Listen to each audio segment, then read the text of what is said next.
In 1863, surveyor Thomas Whitfield hacked through the vine-tangled undergrowth of Queensland's rainforest, his machete carving a path where no European had ventured. Sweat dripped from his beard as he reached for a broad-leafed shrub to steady himself. The moment his palm pressed against the fuzzy surface, fire erupted through his nerves, 1,000 needles plunging into flesh. Whitfield's scream pierced the humid air. His hand swelled, the skin flushing crimson as if scalded by boiling water.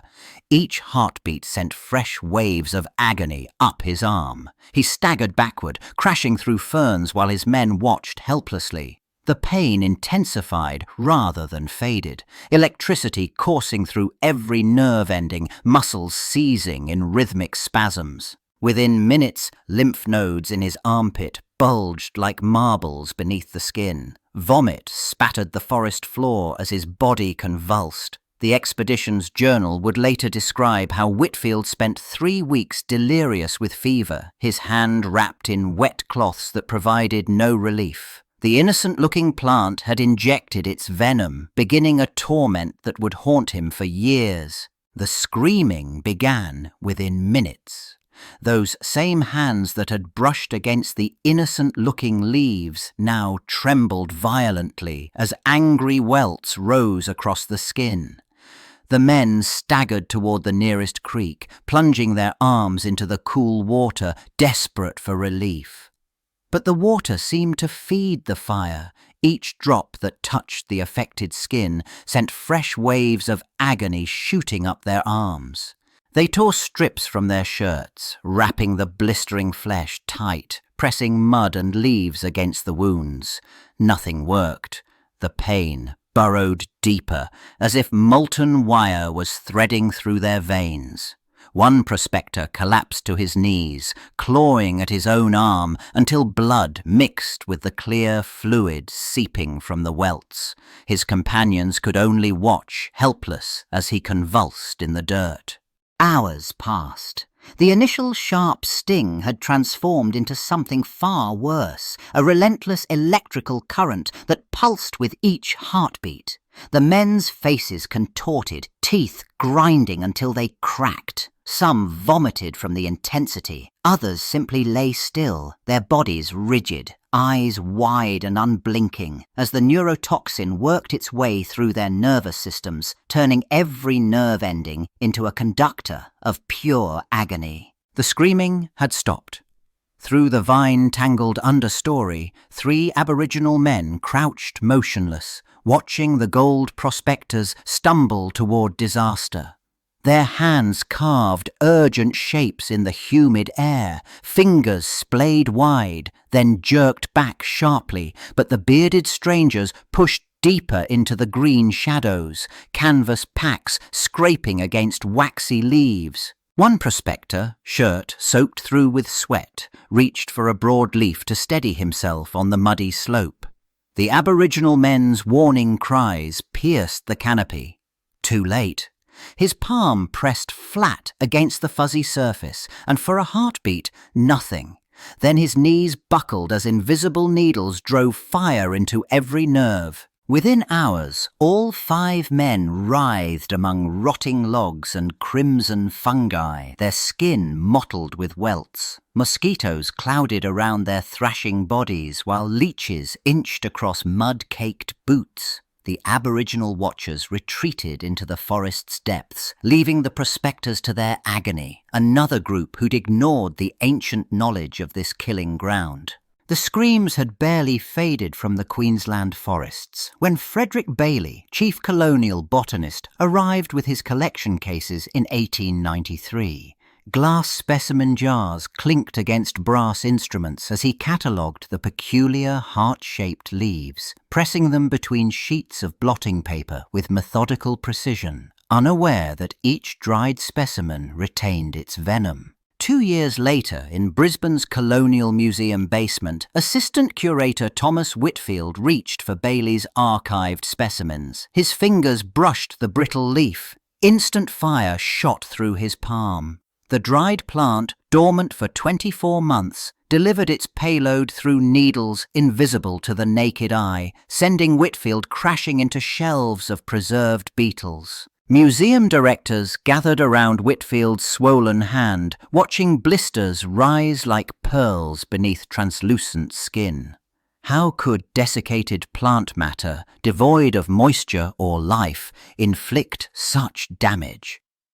Letters flew between Sydney, Melbourne, and London institutions, each botanist reporting identical phenomena. The specimens remained lethal weapons, their microscopic arsenals intact despite years of darkness. Those dried specimens from colonial museums had tormented researchers for decades, their brittle leaves still capable of delivering agonizing stings through laboratory gloves. In 1968, a young botanist at the University of Queensland prepared a fresh Gympie-Gympie sample, sliding the thin leaf section beneath the lens of the department's new electron microscope. The magnified image stunned him. Bristling across the leaf surface stood millions of hollow needles, each one tapered to a point finer than any man-made syringe. These silica spears measured just 0.004 of a millimeter wide, their crystalline walls catching the electron beam like fragments of broken glass embedded in green flesh. Each needle terminated in a bulbous base, swollen with clear fluid. When pressure snapped the brittle tip, from the lightest brush of skin, the shaft functioned as a perfect injection system, driving venom deep into nerve endings. The plant had evolved millions of microscopic weapons, all primed to fire simultaneously upon contact. The preserved specimens from colonial museums now lay beneath the fluorescent lights of Brisbane's biochemistry laboratory in 1952. Dr. Margaret Hartwell adjusted her thick rubber gloves, triple-layered after a colleague's screaming collapse the previous week, and positioned the dried leaf fragment under the extraction hood. The ventilation system hummed as she ground the brittle tissue into powder, each particle a potential weapon. Months of chromatography revealed the monster, a peptide chain so complex it defied classification. The molecule, later named moroidin, latched on to sodium channels in nerve cells like a molecular vice, forcing them open indefinitely.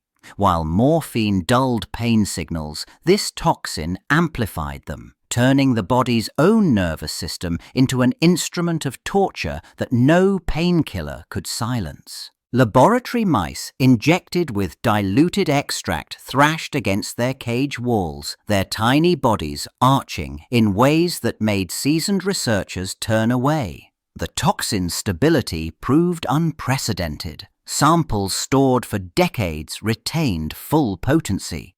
One drop of concentrated extract, accidentally splashed on a technician's forearm, sent him convulsing to the floor, his arm swelling purple as capillaries burst beneath the skin. The neurotoxin's molecular structure revealed its sinister genius, but the true horror emerged years later in Queensland's logging camps. Jack Morrison, a surveyor mapping virgin rainforest in 1963, brushed his forearm against a gympie leaf during a routine transit measurement. 6 months later, stepping into a cold shower after work, he collapsed, screaming as invisible needles erupted across the old scar. Timber workers began comparing symptoms in hushed tones around campfires. The pattern was always identical: initial contact, months of dormancy, then sudden resurrection triggered by temperature extremes. Cold water acted like a detonator. Steam from hot machinery reignited nerves that should have healed. Men wore long sleeves in sweltering heat, terrified that sweat might awaken the sleeping toxin embedded in their skin. Dr. Marina West documented 47 cases between 1960 and 1975, each patient describing the same phenomenon. Microscopic silica needles remained lodged beneath the epidermis, releasing fresh doses of toxin when disturbed. X-rays showed nothing. Blood tests came back normal. Yet grown men wept in her office, old scars pulsing with fresh agony, begging for relief from a plant they'd touched years before. The timber workers who'd witnessed relapsing pain for months weren't prepared for what Lieutenant Henry Faulkner endured in April 1866.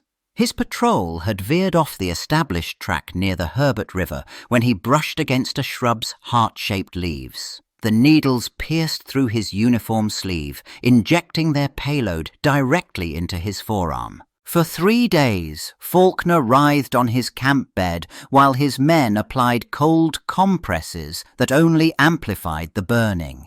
His arm swelled purple, veins bulging beneath blistered skin. He clawed at the flesh until it bled, begging his subordinates to amputate. On the 4th dawn, they found him clutching his service revolver. The single gunshot cracked through the morning mist. Word spread through Queensland's colonial outposts, the plant that could drive a decorated officer to take his own life.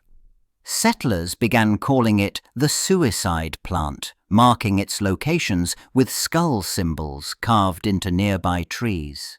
The name stuck, whispered in Bushmen's camps for generations. The preserved specimens from colonial museums now lay under electron microscopes in Brisbane laboratories, their decades-old leaves still bristling with intact needles.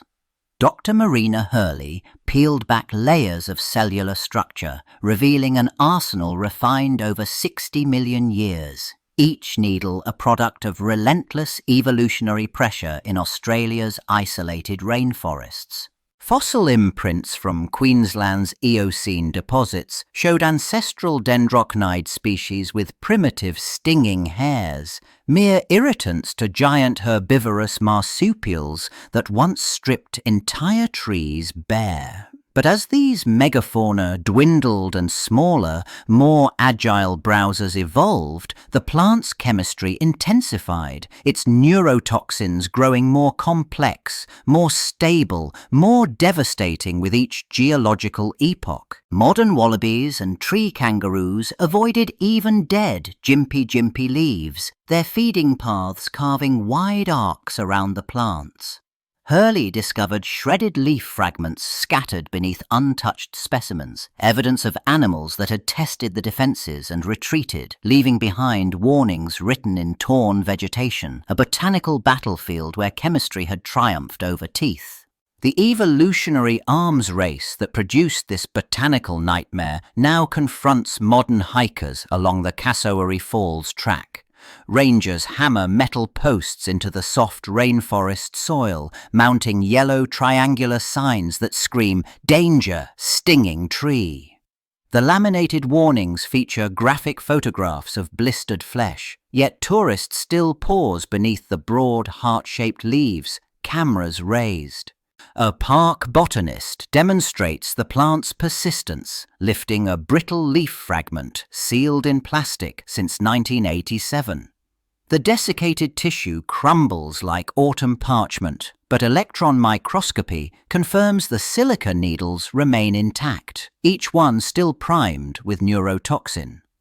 Even decomposing leaves scattered across walking trails retain their chemical arsenal for decades, transforming innocent forest floors into minefields. Queensland's emergency departments stock specialised protocols for Gympie-Gympie victims, hair removal strips to extract embedded needles, diluted hydrochloric acid to neutralise the toxin. The ancient rainforest persists unchanged. Dendrocnide moroides thriving in the humid understory, where British soldiers once writhed, where Aboriginal warnings went unheeded, where a single brushstroke against velvet leaves still triggers months of relapsing agony.